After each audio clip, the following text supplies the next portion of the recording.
মই ভাবিলোঁ মোক মাৰিব, মোক কাপোৰ ফাৰিব বুলি মই ভবা নাছিলোঁ। এখন শুদ্ধ সমাজত ৰাজপথত এনেকুৱা এটা অকল্পনীয় ঘটনা সঁচাই সংঘটিত হ'ব পাৰোঁনে?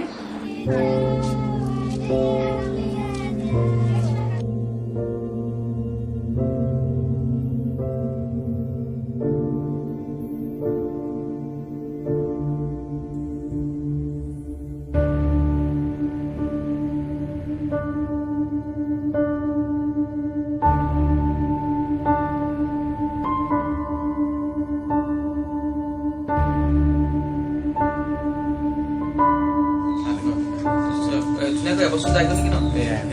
এবছৰ দিগদাৰ নাই,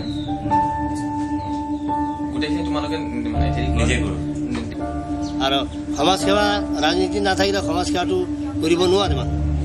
গতিকে এইবিলাক মানে মই নিজে তাক বলপূৰ্বক কৈছোঁ, তুমি যোৱা যে লক্ষী, তুমি যোৱা আৰু ৰাজনীতিও কৰা, সমাজ সেৱা কৰা।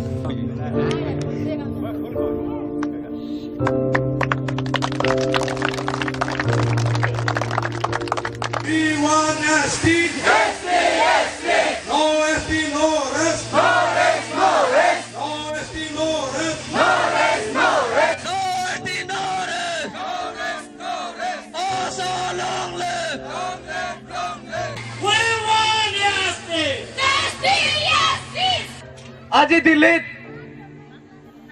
যিটো ঘটনা হৈছিল দামনি কাণ্ড, এই দামনি কাণ্ডত দামনিয়ে ন্যায় পালে।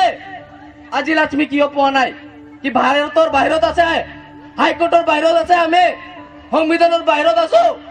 মই এনেকুৱা মানে এটা কৰি দেখুৱাব বিচাৰিছোঁ যে মানে চৰকাৰেও যাতে মানে জানক, যে বিশ্বই জানক যে আজি লক্ষ্মী ওৰাঙে জীয়াই আছে আৰু ইমান ডাঙৰ হাস্যা হৈ বিশ্বৰ এটা ৰেকৰ্ড হৈ তেখেতে জীয়াই আছে।